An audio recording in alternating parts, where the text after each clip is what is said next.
What you are about to hear will blow your mind and give you six-pack abs without even exercising.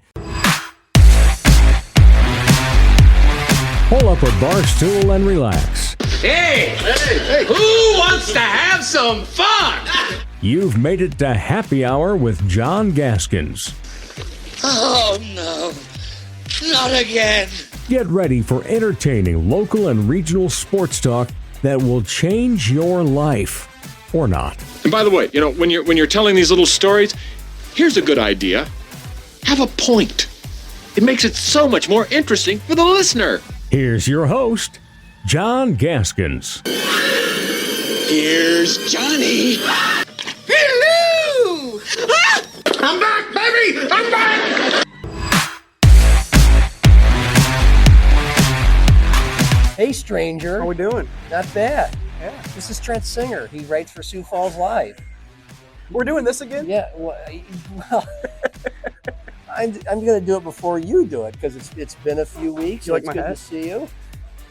Wow. That's a sports radio KWSN I bought this. hat. I bought this for Oh this my moment God. right here. It's $3. So Was this also at the same place you got your University of Vermont hockey? no, t-shirt? I've actually got this at a vintage Okay.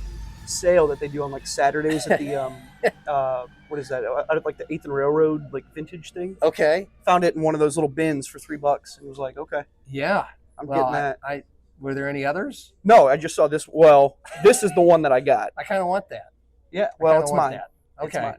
Okay. I'll let you borrow We it. can. We'll talk about it. I don't know if it'd probably be the best idea. I probably shouldn't be wearing my former employer. I know they fired me. Oh, a lot of good years there.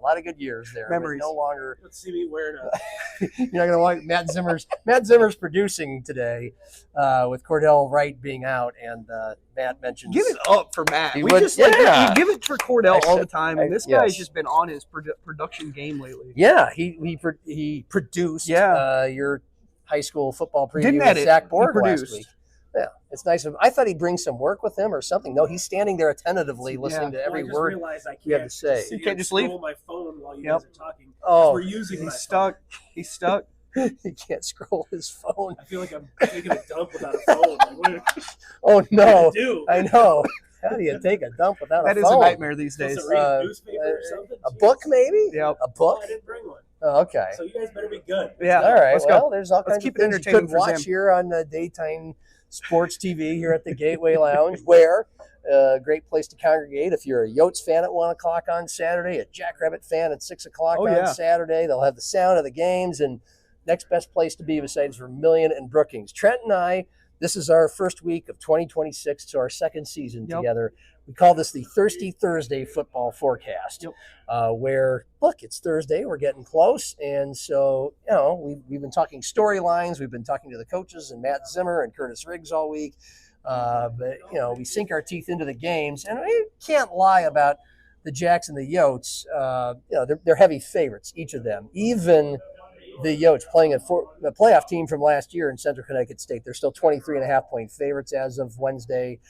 And the Jacks are 47.5-point favorites against Stetson. But we've got plenty of things we're very eager to see, eager to watch. And then we'll sink our teeth into high school games, which there are 3 dynamite matchups involving Sioux Falls metro area teams. What a great week 1 for high school football. Two great games in AAA, 2 top 5 classes, and then nothing short of a state championship rematch in 11A in Lenox and Sioux Falls Christian. So we'll sink our teeth into all of those. Let's get started on Saturday with the Yotes because they have perceivably the better game with Central Connecticut State, the back-to-back Northeast Conference champions, Northeast Conference Coach of the Year, Adam Lechtenberg.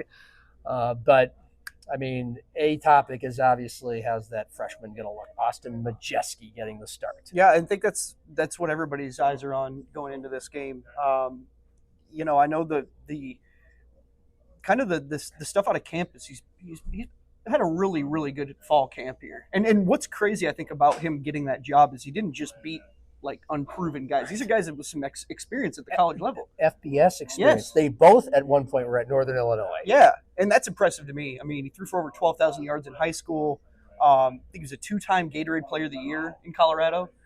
Yes, he and was. when he joined the Yotes, I remember seeing this too. He was the number 3 overall recruit in that recruiting class in the FCS. So they're high on him, and he's going to get his first chance. I think this is a really, this is a great opportunity too for him.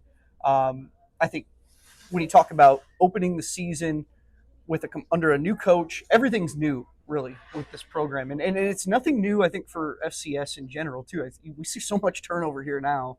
It's kind of the new normal, right? Yeah.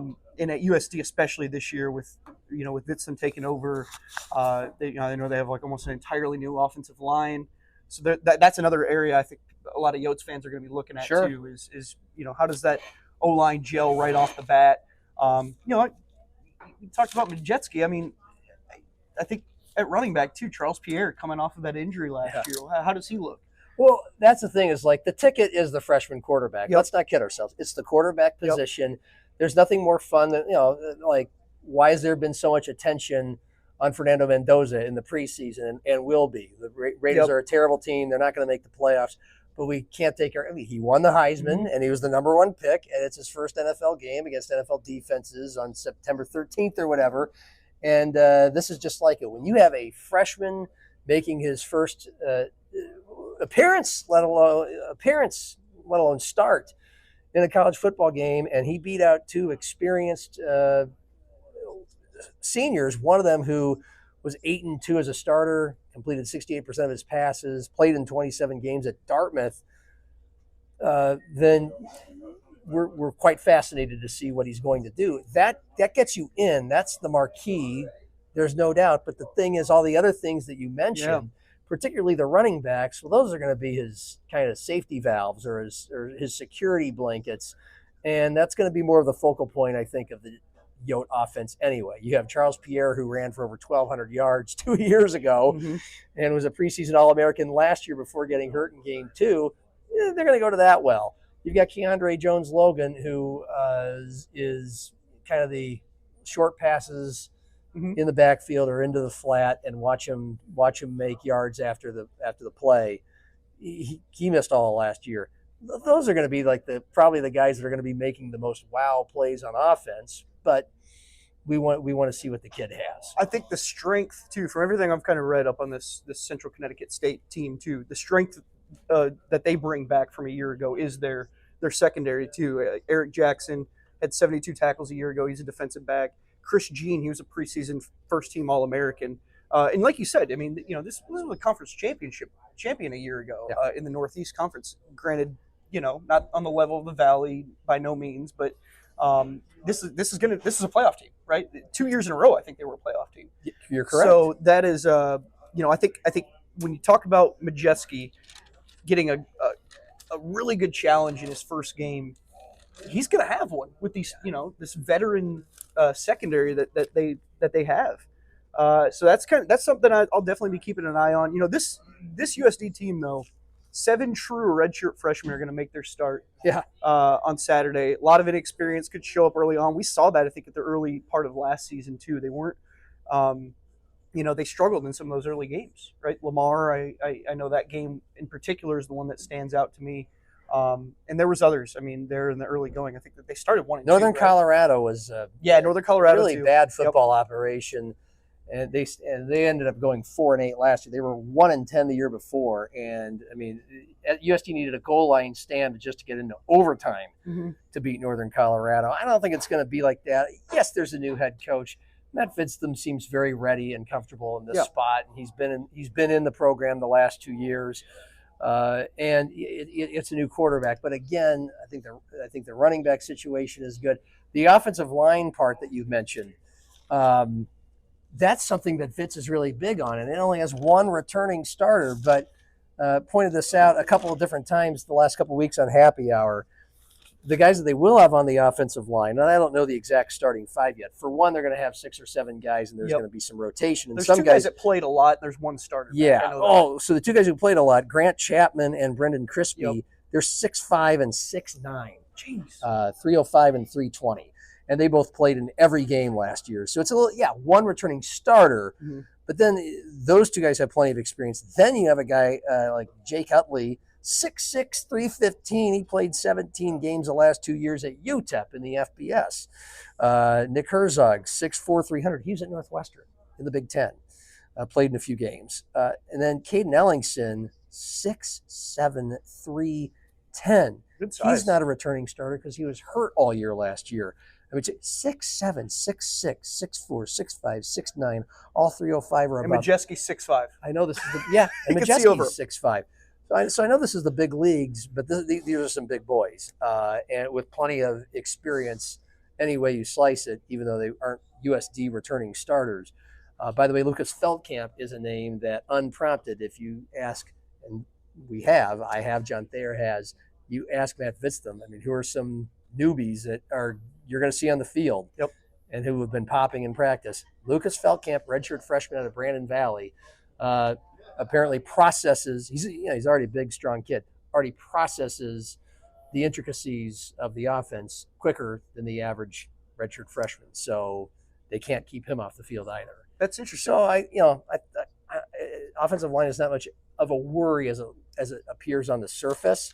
And when it comes to Central Connecticut State and what they're looking at across the line, there's not much I can tell you. This is a team that gave up 27 points a game last year, gave up 376 yards a game, so it wasn't a prolific defense. And their best defensive player is a defensive back, Chris Jean, first team All-NEC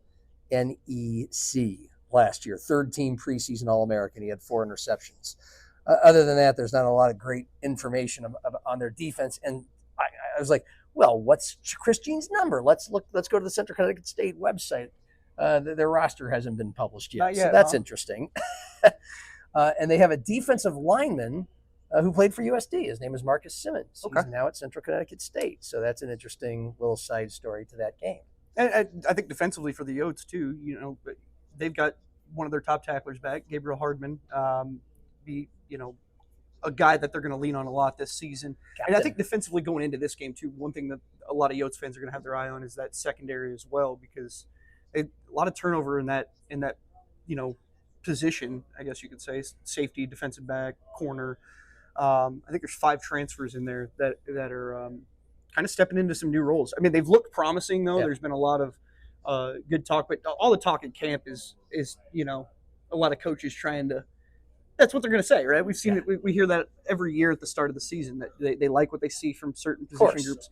We're going to get our first true litmus test here, right? Like we're going to get to actually see it on the field. And so I think for Yotes fans, there's a lot of intrigue just with this game in general. What's the identity of this team look like under Vitztham, right? Yeah. Like what does all that look like? And I mentioned it at the start, right? Every FCS program deals with this every year. This turnover nonstop, whether it's through graduation or guys leaving to go on to the FBS level, move on.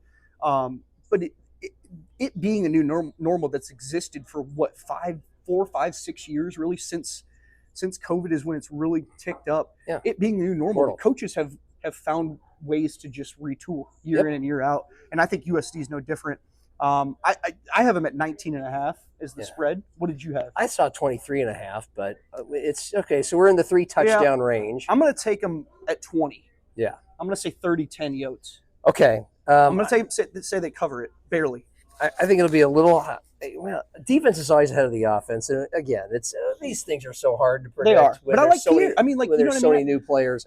You have a proven running back here too. I think they're not gonna have a problem scoring. It may start a little slow. I think USD grinds this though. In the second half, you start to see them really pull away. So if you're defensively, I like them throughout the whole game. I'll go by your 19.5 point spread. I'll agree with the cover, and I'll go 38-17. Maybe because I don't know about either of these two defenses. Offensively, Central Connecticut State runs an RPO-based offense, which USD is not used to looking at and playing against, either in practice or in their league.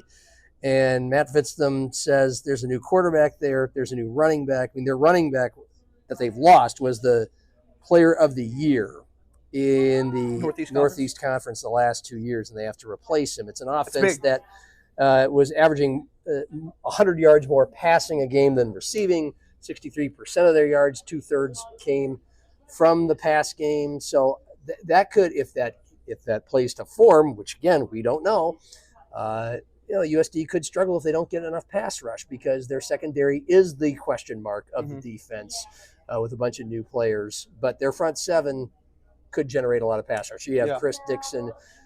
Isaiah Ray is a newcomer that Vitz is big on. And then you've mentioned Hardman and a pretty fairly deep linebacker core. So I don't know. I'm going to say 38-17 just because I don't want to give the exact same prediction you do. But we both agree that it's going to be about 3 touchdowns on Saturday for USD. Meanwhile, SDSU is what did you see? I got 50. I saw 47.5. I got 50 with a 54 over-under. Good old fun. FCS point spreads. They run a little bit more of the gambit. They're not as close to each other as all the – there's not quite as much intel. I don't even know where I got it from. I think the Reddit FCS Twitter account tweeted out all the FCS spreads for week 1. That was like early in the week too. Who knows? That line may have moved, folks. Yeah, FanDuel had 47.5 as of Wednesday morning. 57.5 over under. So you're looking at like about a 55-3 game or so if you're going by that point spread and that over under. Stetson was 3-9 last year. Stop me if you've heard this. Lowest rated team in the FCS by the Massey rankings. They're the worst team in the Pioneer League, which is the only non-scholarship league. Literally the worst lowest team in the FCS in the Massey. Wow. Well, So it is a second-year head coach. I'd be very curious to see what Division II teams are around them. Zim and I talked about that. Yeah, no kidding. Talked about Mike Jasper, who famous for being one of the biggest NFL players ever at over 400 pounds. The last NAIA player to be drafted in the NFL. But he's a second-year coach, so they have a little more continuity, just like the Jackrabbits do under their second-year coach, Dan Jackson. And they do have 2 returning quarterbacks, which will be interesting. And they have 2 different styles. Chris one's Stevenson, more of a runner, one's more of a passer. But, when you talk about a 47.5 point spread between a national title contender and the worst team last year, it's almost silly for us to get too much into the weeds. But if you're curious, that's what Stetson has. They have used 2 quarterbacks. Dan Jackson is big on a defensive end who was a JUCO transfer last year who looks really good. They have a bunch of JUCO transfers to address some of their needs. So, again, the Jacks are looking at some new things that you can't just watch last year's film and go, they're going to do this, this, and this, and this is the guy to stop. It still is. For us, we laugh, we poo-poo. It's a 7-touchdown game. Should roll, but I can understand the coaches might have a headache or two of figuring out what the hell these guys are going to do. Well, I think the 50-point spread, is indicative too of the expectations I think that are coming out of Brookings right now too, right? Yeah. Like I think this team is where they picked up in camp from where they were a year ago. Everything that I've read, just reporting wise that Zim's put together and really other people too. I mean, some of the guys that cover this team closely, it seems like they're just so far ahead of schedule than they were a year ago, right? And I think that's what leads into these expectations that they got right now. I think a lot of eyes still same situation as USD. A lot of eyes are going to be on that quarterback spot. Where's Chase Mason at now with this final, the swan song? Where's he at to start off this season? Yeah. So I think that's going to be, again, a big position to keep an eye on. Running back, I know, going into this camp, replacing what they had last year with Julius Wolfridge, he was okay. Right, he couldn't hit the home run. It's about. I'm hearing more of the committee approach too, and I think the delegation of what they do with the carries. A lot of people are what of course people are interested in. There's always that kind of confusion or anticipation of, is it running back by committee? Mm-hmm. Because they're all so good, it's hard to determine who's the best. I love Josiah Johnson at the tail end of that season last year, and that's where I'm curious to see where he is now, sophomore. It's either that or is nobody standing out. What do you think it is, Zim, or is it somewhere in between? We'll see. Well, yeah, Matt says we'll see. Moments. Yeah, they've all had their moments. Yep. When I asked Dan about the position, he would not commit to a starter or a primary back as on Monday when I talked to him. But the first player out of his mouth was Josiah Johnson. He's a downhill guy, kind of like Loffridge. And then more of the potential home run hitter is the transfer Ramon McKinney. Yeah. But those will not be the only 2 running backs involved. So Well, I think too, him saying that's totally in line with you're going to go. You're the first person out of your mouth is going to be the guy with the most familiarity, right? The guy with the most experience, and then you got Ramon McKinney. Unless it's the USD quarterback situation. Yep. But Majeski did get a year's of red shirt. Yep. I'm sorry. But no, then you have a change of pace, right? Yeah, like right. That's what I like about this backfield. And I think there's some potential there. It's just a lot of unknowns, and I think that's what a lot of Jacks fans are going to have their eyes, locked in on what this is. That is the identity of this team. They want to be able to run the ball and establish the run to do everything that they've done. It's been the identity for years. It hasn't changed under a new coach. I think Dan wants to run things the same way. I mean, granted, you have a very proven quarterback who's capable of being, your go-to offensive weapon that generates that offense. But I still think they want to be able to establish the run. Any team at this level that is successful is able to do that. Yeah. I think Montana, even a year ago, as high-powered as their pass game was, they still relied heavily on being able to establish the run to open up the pass. Absolutely. I mean, that they have used the magic cliche balanced is what they want to be this year. But on paper, they have the capability of doing more damage through the air than on the ground because of how loaded they are at receiver. And Dan Jackson, he said on Monday that last year, perhaps they lacked explosion plays, right? Yep. And if you're a 47.5-point favorite against a team that was giving up 39 points a game last year, we should expect some big, long touchdowns. Last year, game one of Chase Mason as a starter was Sacramento State. They were a top 25 team. But the offense plotted. I mean, that was a 20-3 boring game. This should be fireworks show right from the start. And Alex Bullock was a really good receiver, but he wasn't a huge home run downfield threat. Now you have that in Graham Goring, and you have it in Lofton Ogroski, who's back and healthy, but also Jack Smith. He had a 75-yard catch and run against USD. Landon Delaney, we saw it a zillion times in high school at Brandon Valley, and unprompted Dan mentioned him. Really? As a guy who some practices they gave Graham Goring the practice off so Landon Delaney could get more reps. If you're talking about one of the things I'm really curious to see, how much is Landon Delaney in the game?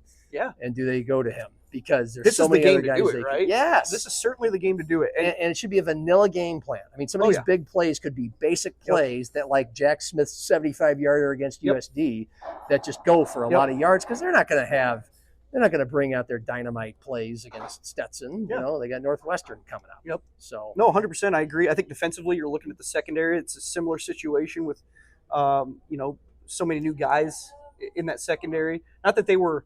I don't know. It's hard to really judge. I think they were second. They ended up being second in the league defensively against the pass last season. There were times though last season where I thought they were lost a little bit. I thought that was their weakness, at least defensively, right? Yeah. So there's certainly room for growth there. And like I said, five transfers in the secondary, all guys who are expected to see some pretty meaningful snaps. That's a position group I think is going to be under the eyes of Jacks fans early on in the season, especially in this game. Things I'm most eager to see on defense are Reese Kirschenman's return. Yeah. I mean, some handle injuries better than others, and Dan Jackson said Reese Kirschenman took it tough. It was a traumatic season not being able to play last year. So he's going to be he's really good. He's also super fired up. He's one guy who has not been held back in practice with load management, the way that Logan Green has. Chase Van Tol, can't wait to watch him get back on the field. Not only is he a heat-seeking missile, but apparently he's got all the discipline down now. Sometimes he'll just hair on fire, make plays, go to the ball. Now he knows the defense better and knows what to watch for. His technique is better, supposedly. But just in general, he's an exciting defensive player to watch. And how good is the secondary? Just like USD, it's kind of you got a strong front seven, a deep front seven, not as much proven talent on the back end. I don't know. We're not going to learn much about it against Stetson. But no, we're not. Yeah, we're going to even try to pick a score here. This is like bizarre. I mean, 50 points. I'm actually going to take them not to cover. But I'm going to say it's damn close. I'm going to say 52-6. Okay. I'll go two field goals they give up. I'll go 49-10. They won't cover. Yeah. 49-10. We're agreeing on that. I don't necessarily know why, because maybe they'll get a big lead and take the gas, why not? Yeah. gas off the pedal. I don't know. All right. Well, so we have about 10 more minutes. Go through. Man, you got a lot of notes on Augie, Missouri Northwestern. Let's go. Let's hear them. Yeah, I mean, these games start tonight, technically, right? This is We are releasing this on Thursday, so taping it on Wednesday. you know, Augie's going to be on the road. Yeah. This little home and home they have with Missouri Western. Should we still start with them? I mean, they were, you know, Augie's picked third in the NSIC this year. The Griffins lost a ton. Mm-hmm. I mean, this is a team that was really competitive with Augie a year ago. I covered that game. Yeah. And 10-point Augie was lead, down. third quarter. Yeah, Augie was down 10 in the third, and ended up coming back and winning it. You know, I think Gunnar Hensley, if you're an Augustana fan, I mean, your eyes are on this offense this whole season. I think this offense is going to be good. I don't know that there's much denying it. Talking with OJ at the start of the season, you know, he talked about team speed last year. We saw it. He said the team speed's even better this year. You know, the depth continues to grow as with continuity at head coach. The depth continues to grow, and that's a big thing in the NSIC. It's something that Glow's talked a lot about trying to establish, and I think we'll get to USF in a little bit, but I think they're on their way. I think you're going to see an explosive team. I mean, that is truly kind of where this all starts. But this team, I mean, this Griffins team has lost a ton. I think they'll see that 3 QBs are all gone. They lost their top rusher. They lost their top 2 receivers. They lost their top 6 tacklers. None of that bodes well for them in this one. I think Augie wins big. I'm going to say 38 to about 10. Yeah. I think another thing to watch for Augie is how do they look defensively? Yeah. You know, no more Sipple. They're right. Defensive coordinator's gone. Yep. Mark 2 Sipple's coordinators. gone. So now they've got Kelly Skolton and Chase King as co-defensive coordinators this year. So it's a young defense too. They're young in some spots. There's some proven guys kind of littered throughout that defense, but overall it's the youngest part of the team, and it certainly is going to be something to watch early on. I mean, where they're at defensively. I agree. They should win this game. 3-8 in the MIAA, yes. As Zimmer pointed out yesterday. You know, you have a better record in most other conferences. Yep. But they did lose their quarterback, their top rusher, their top receiver. This should, and there's no line. Is there ever line on D2 games? No, okay. I've never seen them. I'm sure there's an underground somewhere that some of our yeah, Matt Woodwicki might know. This should be a 2-touchdown road win. Again, it's game 1 in an era where there's so much flux in college football that we're really kind of throwing spaghetti at a wall. Yeah. But, I heard a great point made this morning. When it comes to all of college football, I think it applies to every level. These are 18 to 22-year-old kids, and on the road, it's much harder. Freaky things happen on the road. I think Augustana and you know, Jerry Olszewski could be the first one to tell you that. So, I've seen some weird games. There could be a lot of things that could go pear-shaped. I mean, you know, Ohio State was a 20-point favorite and lost by 30 to Purdue once with Urban Meyer. Yep. I mean, there's examples everywhere across the board. They're the only team of our 4 in our area in college that are on the road this weekend. They'll probably struggle the most. Instead of predicting scores, they're going to probably struggle the most. Yep. And, you know, I hope I'm wrong because I like Jerry and I like the team, and they could score a lot of points. But, you know, I think that if they came out of there with I hate to be cliche, if they came out of there with a 1-point win, I think they'll be happy. Oh, yeah. Because we just don't know what to expect. But I'll say they'll win by a couple touchdowns. Black Hills State at USF. Meanwhile, Black Hills State lost their quarterback from last year and an explosive wide receiver. They were 3-8, but USF was in their place in Spearfish, and crazy things happened. They barely escaped. Now they got them at home on Thursday. I am incredibly intrigued by the Cougars this year. They were picked 4th in the NSIC. I mean, everything out of fall camp too. I mean, you just got to think about everything that they bring back. You know, they bring back Bubba Tan, they bring back Hank Brown, and obviously at quarterback, they know what they're doing. You know, with Cam Dean gone now, they have an answer with the way that Tate Schaefer played, and they are high on the rest of their quarterback group too. I mean, Bennett Brook has played well too, and you know, it was a battle going through camp, but I think the way Tate Schaefer finished that year out, you know, it's his job, and I don't know that you can really take it from him with the way he proved himself, I think, towards the end of that season.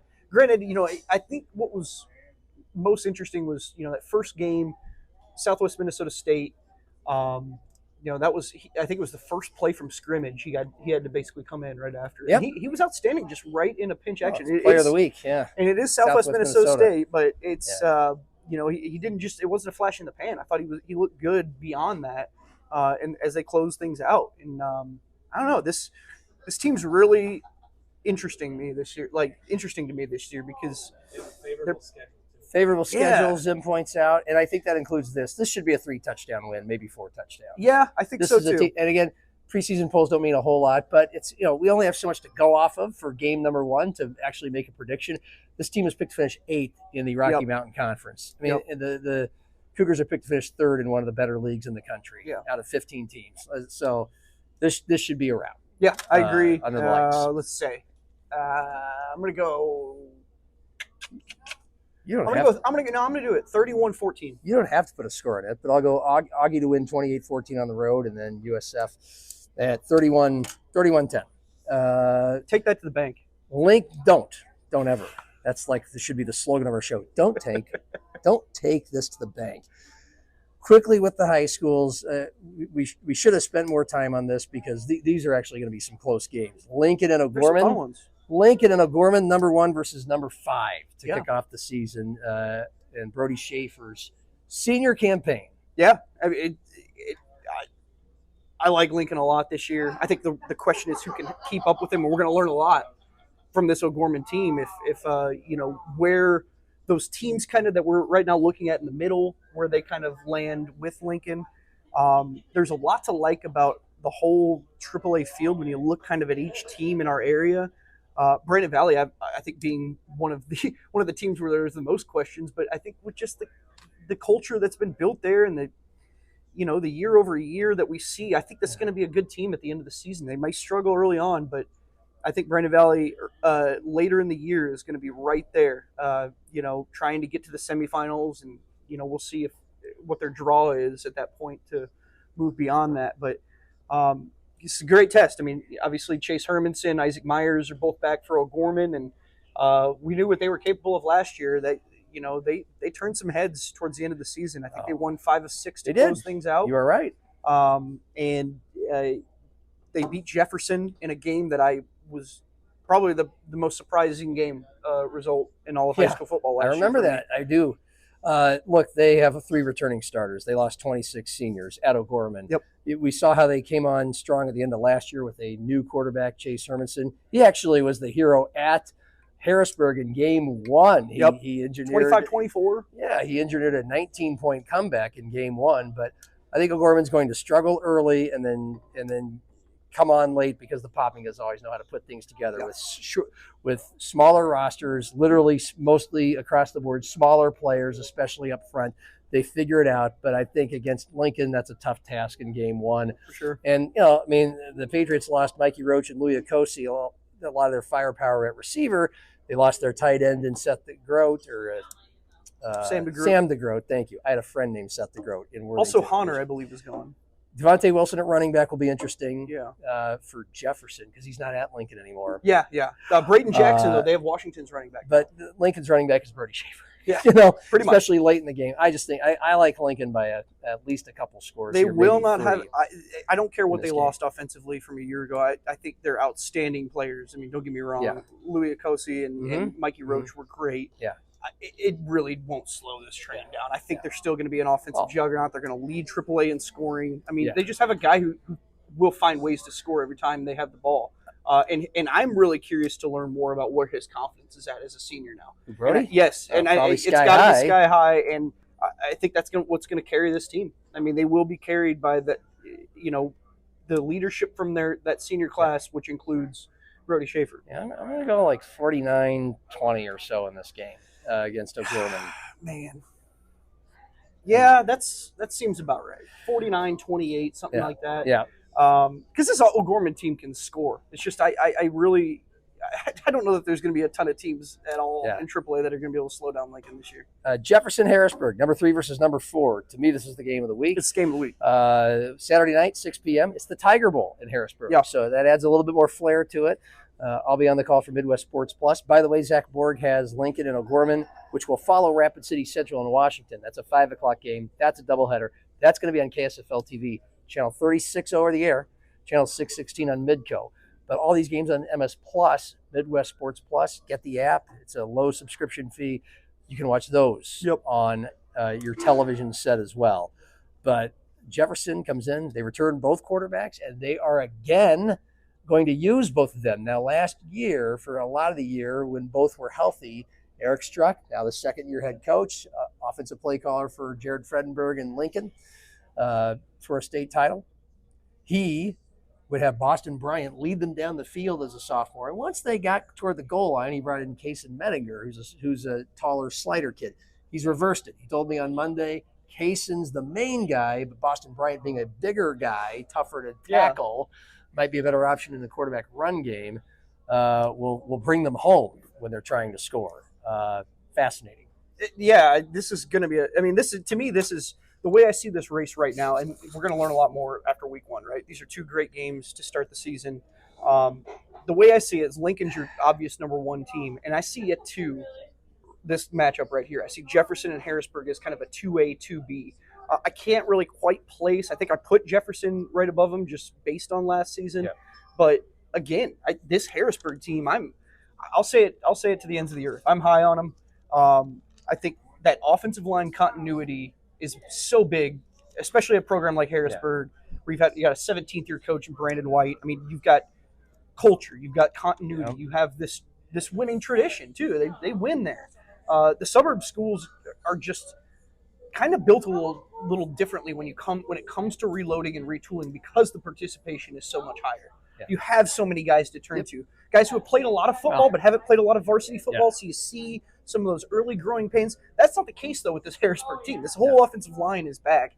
I liked what I saw from correct me, is it Jonah Young? That's it. Good job. Good save. Got there. I like what I saw from him towards the end of that season. They're like Josiah Hines. You mentioned him. They don't have him anymore. And so, but you know what? I think David Doe's got. They're going to have more. They're going to have a committee, but David Doe is the backup guy. Big, strong, athletic kid. He can run people over. He was a basketball player as well. That just he sticks out like a sore thumb. And I'm not going to make a bold prediction. I am very interested to see, especially against an Ed Whiting Jefferson defense that tends to, blitz a lot, which means sometimes you're going to get beat in the run game. I just, whether he pops on Saturday against Jefferson or not, I think David Doe is going to have a big year at running back. I'm going to say Harrisburg wins this game on the sole basis that I think, look, okay, one thing with Jefferson is they did lose some key leaders, Eddie Whiting, Davion Simonson. Yeah. This is actually, we don't see this a lot at the high school level, especially when you go to Howard Wood and you see some of those slim crowds. I mean, Tiger Stadium is one of the hardest places to play, I think, in AAA. It's a tough venue, and it gets loud down there. When you're on that field, you can feel it. It's the loudest. To me, when you're on the field, it's the loudest place that I've heard at the high school level. I just think there might be, first game jitters maybe a little bit, and maybe we see a few hiccups there. I think Harrisburg defensively too. They've got some experience at all 3 levels defensively, and I like them to take care of business in this first game and maybe shake up those rankings a little bit. I think Harrisburg wins this one. I'm going to use the Kirk Herbstreit protection rule on predicting games. I'm calling it. You're calling I'm not going to make a prediction. I do expect it to be really close. Yeah. It's probably going to come down to a turnover or 2 and maybe a last team who has the ball wins the game sort of thing. I think it'll be a really good game. Could see that. In lieu of time, I'll ask you after the show who you really think is going to win. Okay, sure. In lieu of time, we'll just we'll motor right to maybe the game of the week, at least in all the 11-man classes. Lennox and Sioux Falls Christian in Lennox on Friday, state championship rematch. Yeah, it's Sioux Falls Christian kind of in the same similar boat to what we see with some of these AAA teams as far as, they lost a lot. I mean, there is no denying they 7 all-state guys that they're replacing, but they bring back their quarterback. There's some guys, Jude Prinz, there's some guys who have played. They lost their leading tackler, who was a freshman linebacker, Lincoln Olseth. He's not playing this year, out for the season. There's certainly some question marks for this Sioux Falls Christian team. And on the flip side, there's certainly some question marks, I think, quarterback, some key spots offensively. Defensively, though, this Lennox team, they return a lot. And I think that's going to be their bread and butter this year. I don't know, man. Early in the season, this is a tough one for Sioux Falls Christian. I know they were 12-0 and they dominated last year on their way to that. But I don't know. I think Lennox is going to pull it out in this first game. Sioux Falls Christian's a team that I think throughout the season you're going to see some growth. Yeah. Some guys just need some experience to kind of settle into roles. Would not be surprised if these are the two teams at the very end again, third year in a row. But I'm going to say Lennox wins it on the road. Okay.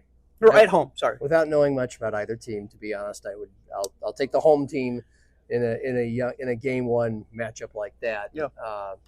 And will be fun. Somebody's going to be there to cover it. Will you? We will have a reporter there, Riley Nordquist. Who Okay. will be, covering that game. Yeah. So we've got that. Zimmer's here to help cover for us. We've got a lot of games that will be covered.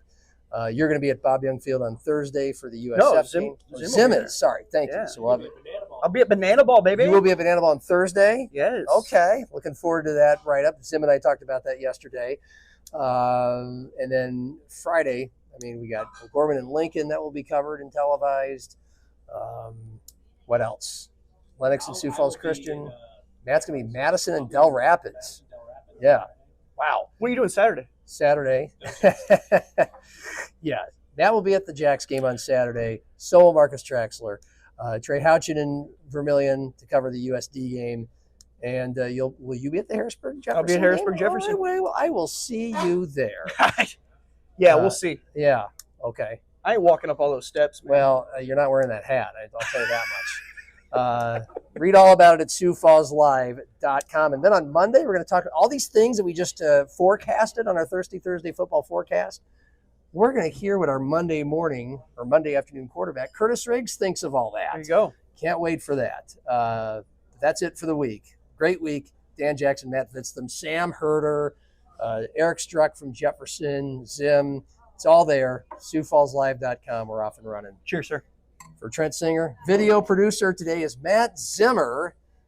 I'm John. Happy hour and cheers. It's still happy hour with John Gaskins. This round's on me.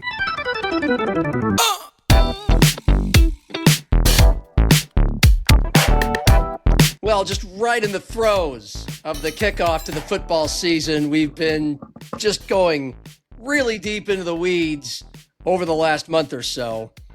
And we rarely don't talk sports on this show. But I think today, with the school season starting for so many kids across Sioux Falls, this is a good time to bring in Matt Zimmer's wife, Jenn Kenyon Zimmer, who has a cause near and dear to her heart. And we'll put it this way. Just imagine not being able to afford to eat lunch and being denied the opportunity to do so as a kid in school. Unfathomable, but Jen's making sure that doesn't happen in Sioux Falls, and it's closer to happening than anybody would like it to be. So thanks for joining us, Jenn. It's good to see you. Thanks for having me, John. Yes. Haven't seen you since what's that? Haven't seen you since Lincoln. We had a fun time in Lincoln. That is for sure. Last month covering the American Association All-Star Game and Home Run Derby with the Sioux Falls Canaries. You asked me a bit ago, to hop on in and to bang the drum for your cause, and more than happy to do so. You did write a story that's up at SiouxFallsLive.com, similar to the conversation we're going to have. But we'd love to hear from you. What made you decide you really wanted to get behind this? Well, for one thing, I want to make clear that this is not just my sole cause. There's an organization called Hungry Hearts that has done the bulk of the heavy lifting in terms of money donated to ensure that school lunch debt is cleared and paid off for these kids. I just got curious about whether or not there was any remaining at the beginning of the school year. So I reached out to my buddy, Dr. Nold, and he gave me a number. I think it was $22,300 is what was left on the books after Hungry Hearts had done all of their work fundraising throughout the year, because they donate tens of hundreds of thousands of dollars. And there's some matching funds in there. And so anyway, the amount of money that was left was less than $25,000. And I thought, what the heck? Like, that can't be that hard to raise, can it? So I decided to get on a soapbox about it. And I don't know exactly where we're at the moment. I know it was several $1,000s in for sure. I haven't had a chance to check with my contact at the child nutrition office of late. It's on my to-do list for today, actually. But I know we're well under $20,000 remaining. So every kid will start without a negative balance, and that's a really good thing because it's unfathomable, like you said, to like have a kid go hungry or have them worry about it. And I, feel very strongly about that. So It's hard to believe that that is an option, but you know this whole system better than I do. I mean, I had a chance to do a story about this when I was back in local news a couple of years ago, and it was, it's just heartbreaking, especially to talk to those in the child nutrition office of the schools who have to be the messengers right. that everyone wants to shoot, just Right. for the term intended. And but there's nothing they can do. What to your knowledge does happen once? Is it a certain amount that climbs to that then they have to start denying kids lunch, or what's the threshold? I don't actually know. I didn't ask because frankly, I didn't want to start crying. Think about it. Yeah, right. But I do know that this is from a sort of unofficial sourcing, if you will, but someone that a contact I have that works within the district, not the child nutrition office and not Dr. Nold, but that fully probably a third of the problem of these kids who do not have access to school lunches or who could qualify for that reduced or free lunch. There's a situation where parents are just not making the effort to fill out the application, or they just are not caring enough to do it. Like there's like a very legitimate and serious negligence issue in a sect of this population of children who do go without food or who and would otherwise qualify. And it's not, I clarified this with my contact. I was like, it's not a translation issue. She's like, no, it's not that. She's like, but fully, I would say about 30% of the people whose kids, kids who consistently show up on the, hey, we're in the negative list, they could qualify for reduced or free lunches. And the parents just either won't or don't make the effort to fill out a simple application. And so facilitating that, I think, is going to be another of my pet projects this year, is seeing how we can help those kids, get their name on a piece of paper, because that shouldn't be a barrier to entry for a child to have lunch if their parent is not making the effort, which is, again, also unfathomable to me. But it's apparently a very real problem, which is, my brain can't comprehend it. But yeah. And are those, so how does it work in general? It's been a long time since I've been in public school, elementary school. We're talking about the 80s here.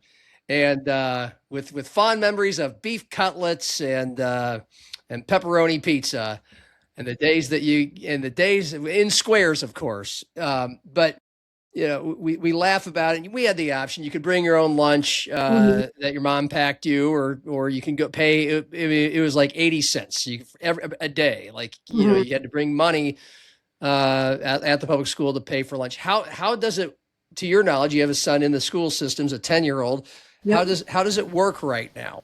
The way that it's paid for is there's this app called, what is it, My School Bucks. You have to have so many apps to have a child in school anymore. But anyway, we just deposit money into his account, and then I don't know if there's a thing he scans or like a number he punches in. I don't actually know what the interface at the thing is like. But so then anytime his account will fall, I think I have an alert set on it that if it falls below like $35, it sends me an email saying, "Hey, dummy, put more money in your kid's account." I don't know. Like I said, I didn't ask the specifics of what those thresholds are of, when do they get the, like the special lunch that's like the, barely a, sandwich. I don't know all the particulars of that because like I said, I kind of intentionally didn't want to ask. I just wanted to find out how much money it would take to make it so that didn't need to be a conversation to have. Because as I said in the article that you guys published for me, I was one of those kids, and it sucked in so very many ways. Not the least of which was just the stigma, the shame, the embarrassment. You know what I mean? Like middle school is in general, like, it's hard enough. And that was a really, really, I don't know, formative experience for me, and thinking about like just the opportunity to, hopefully prevent another kid from having to feel that, like that would be really exciting, is really exciting. So what situation, drawing from your own experience, would you run into? Well, how would the process work when you came from a place and a family that sort of thing was not affordable? What was the process of going to lunch, hoping you'd get lunch? I don't recall all of the specifics, but my vague recollection was that there were times when you'd like get to the end of the line, and I want to say we had to punch in. We had like a 4-digit number, and more than once, it was. I think I said in my article, it's about 6th grade that I became aware of the issue, but that I would have to turn around and go like put something back. Or like, I think there was a bag lunch situation, I want to say, that was like the, you know, if you didn't have money in your account, but they didn't make you go fully hungry. Like I said, I don't remember all the particulars of it. I just know that the lunch lady who was manning that terminal for all those years that I had to go through that line, was an angel, and definitely like was looking out for me and made sure that like I felt as little embarrassment and as little, I guess, just terror and shame as possible, because that's scary as hell, you know? I mean, being 12, 13 years old is hard enough. And then to, you know, suddenly have the lunch line be a place that's not only not only scary, but just really stressful. Like, great, what's going to happen today, you know? And yeah, I feel very, very strongly that this is just one of those things that like school lunch debt should not exist. Like that should be an eradicated term. It's just, it's insane to me. It shouldn't be a thing. So fill in the blank, and we'll get back more into the process of how people can help, what Hungry Hearts is. But if, and we'll just say when, to be optimistic about the heart of people who will read your column at SiouxFallsLive.com and will listen or watch this chat. If the school lunch debt is eradicated, it gets down to zero, then blank, then what happens? So it will go directly into an account that will immediately be utilized to fund accounts that will, as we know, unfortunately, they will go back into the negative again. It's going to happen. There will continue to be a need, and I have it on good authority that it is presumed that the need will be greater than ever this school year in particular, given the state of things, if you will. It's presumed that there will be a greater need financially this year than there maybe ever has before. And so any money above and beyond that, like I said, I think it was $23,500 is what the number was when I first contacted Dr. Nold earlier this summer. Anything above and beyond that goes into an account that immediately will go towards clearing balances as they, unfortunately, as we know, will start to accumulate again as the school year progresses. So the money will absolutely be going to good use. If we are fortunate enough, to clear it all and end up with some extra, it will definitely not be... It will not go to waste. Yeah. Does this ensure free lunch for all, or is it just free lunch for those who would qualify to need it? I don't know I didn't get into the particular mechanics of how the money is doled out. I just asked for one big number because I figured there were probably some privacy concerns there. So I tried to keep my questions to Dr. Nold as general as possible. All I know is that one big number, the $23,500, was what remained after the 25-26 school year. And I do know that like the reduced lunch application and like the, you know, like need based, like I'm assuming that that's part of the calculus of how they distribute those funds. But in general, my thought was just, I don't really particularly want to get into the weeds of it too much. Just if it's zero though, that means every kid has lunch that day. You know what I mean? Yes. Yeah. So yeah, I'm not familiar with all the mechanics of it. The people at Hungry Hearts are probably much more qualified to talk. In fact, they surely are. I'm just a busybody mom who decided to get a bee in her bonnet about something. And You, again, you've talked about what you went through, and you have a 10-year-old now who's more fortunate than you. You know, you're not in the boat of families who are struggling to be able to pay for your kids' school lunches, but you now have a kid going to school every day, and this seems so like, I don't know, redundant, self-explanatory, unnecessary, but I guess we could still just make it so real to people, like not going with lunch for a kid, any of us as humans, but certainly a kid when they're in school, between school walls for whatever it is, 6-7 hours a day. How do you think that affects a kid? Not just the psychological damage that may be done of people of not having any food and, sitting down with other people who have food. Right. And you talked about your embarrassment and shame. You can't learn. What else do you think would go into not having a lunch and being denied a lunch? As McGovern said famously, was the exact quote, like a hungry child cannot learn effectively. It's not possible. There's a whole component of your brain needs nutrition to work. In addition to the emotional stress, trauma, stigma, it's physiologically a a setback to these kids because the human body needs fuel to run and to function. And so, yeah, it's just, like I said, it's unfathomable to me that it's even a thing. It shouldn't, school lunch debt shouldn't exist, just like billionaires don't need to exist either. But that's a soapbox for another day, I guess. Right. But yes, but from my own experience going through school myself, but also working on stories involving schools and children, covering it for local news and talking to people, school officials, et cetera. A lot of the kids that are the quote unquote trouble kids that struggle not only with grades, but their behavior, they tend to be on the side of the lower income kids. And part of that is no doubt partly because they're just not getting enough to eat when we don't. That's why there's Snickers commercials out there, about how crazy our brains and our behavior can get when we're hungry, and sometimes when we're having a bad day or in a bad mood or feeling nervous about life, and we start to say things we shouldn't, do things we shouldn't, even to our loved ones. And then you factor in that we're talking about developing brains here that you can trace it back to maybe you just need to eat something. Right. Yeah.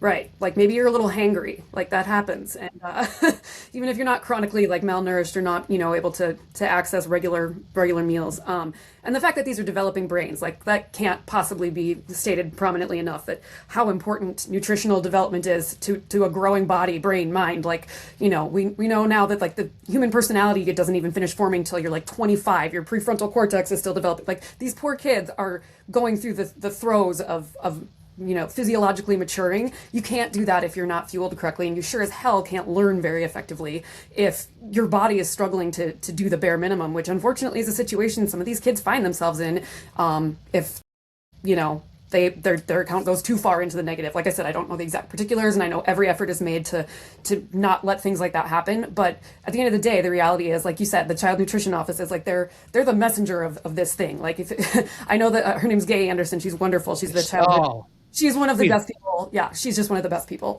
She's been an absolute delight to work with on this. I'm sure if she had it her way, like she'd be handing the lunches out for free herself, but that's not, unfortunately, the reality that we live in. And so I know that they work tirelessly to do absolutely everything that they can. And to wit, there was only $23,000 something left on the books after last school year, which I was pleasantly surprised by that number. And that's kind of why I decided to, like I said, get a bee in my bonnet about it, because I figured, well, shoot, like if everybody gave $1 and a couple people have given more than $1. So yeah, very attainable. Yeah. In a moment, we'll let people know how they can give, how it works. It's very easy. Let's just do that right now. Because it was spelled out in your article. I encourage people to read it. And at the end, it told you where to go. And yes. I went there, and I felt good. I felt like I've done something as a human today. All you have to do is either Venmo or there's an address, and it's listed on the. I should have had it pulled up. I apologize. I was in the middle of. You know what? I've got it right here, Jen. Okay, the Venmo address is at SFSD Child Nutrition. That's at SFSD Child Nutrition. It's all lowercase letters, all one word, no punctuation, at SFSD Child Nutrition. If you want to do it the old-fashioned way, send a cash or check to the Child Nutrition Office of the Sioux Falls School District. That's at 1011 North Western Avenue.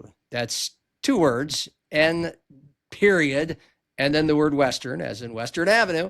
And the school district's zip code is 57104. So, but much easier. I did it on my phone. Just get the Venmo app at SFSD Child Nutrition. That's it. It takes like 30 seconds, and you'll feel much better about the world and your place in it if you do that. I'll go all the way back to something that you mentioned earlier, that some kids actually do qualify, but would qualify for free or reduced lunches, but their parents don't fill out the paperwork. And I think most people are in the extreme tiny minority here, but I have seen comments on these stories. Like I said, I've done this story before myself. Everybody should be on board with this cause. But there are some people who are going to say, well, it's not my problem that some kids' parents can't or don't fill out paperwork. And so that's, I guess that means they should pay the consequences for that. by not having food at school. What would you say? Preposterous, because these are innocent children who they did not ask to be put in this position. They have no, I mean, depending on the age we're talking about here, but I happened to hear a couple kind of heartbreaking, like specific accounts of little kids who they have no ability to go about, filling this paperwork out themselves. They're not like, it's just unfathomable that somebody could be that heartless. Like, I have no space for that thought process in my brain. Like, and hopefully not too many people think that, but hopefully there's more people that are like you and I and want to help and be part of the solution, because it's not their fault. That's the biggest thing, is it's just, they're innocent children and they need food to function. Everybody does. So this is like a basic human rights thing. It's that simple. Yep, sure is. At SFSD Child Nutrition. And one more thing, if you donate via the Venmo, it may be, Gay did mention to me that sometimes she doesn't always get like the address information come through with the transaction. And so if you are wanting a letter for tax deduction purposes, I am helping facilitate that wherever I can. So I don't know if you want to give people my Twitter handle, or you can certainly share my email address. But if you make a donation via Venmo and want to ensure that you get that letter for tax deduction purposes, I will personally facilitate that and make sure that the address gets to her so that she can mail you the letter. So that piece is all tidied up and taken care of too. Do you want to do that here? Yeah, sure. Where can people find you? You can email me, Jenn at JennKenyon.com. It's JENN at JENNKENYON.com. Or I am on Twitter at Purpleshoe, PURPLESHOE. Those are probably the best ways to potentially reach me. Okay. Well, I'll let you get back to your day job. Thanks for standing up for kids and ending hunger, and now you have to get back to eventually living and working. Fill in the blank. Living and working at home, daily basis with Matt Zimmer is. You know what? It's kind of fun. I get to eavesdrop on some interesting conversations sometimes. I've become a real fan of sports gossip. It's kind of one of my new favorite things. I gotta admit. So I get to hear some dirt every once in a while. All right. Thanks, Jen. Appreciate it. Thank you so much, John. Appreciate it. Jenn Kenyon Zimmer, Matt Zimmer's wife. That'll do it for this week's happy hour. A reminder: we have the South Dakota Sports Lounge tomorrow with SDSU coach Dan Jackson, the voice of the Coyotes, John Thayer, and more. And you can race back to find all our interviews this week with Dan and with Matt Vitztham and me and Zim yesterday for another Nobody's Listening Anyway. All right there. SiouxFallsLive.com or Midwest Sports Plus, the app. For Drew Trafton today, making sure everything worked, I'm John. Happy hour, and cheers.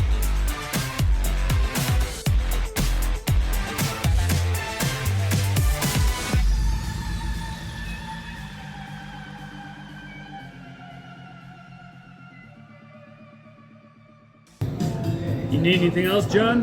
No, I think I'm good, Greg. I think I'm going to tap out. All right. Have a good night.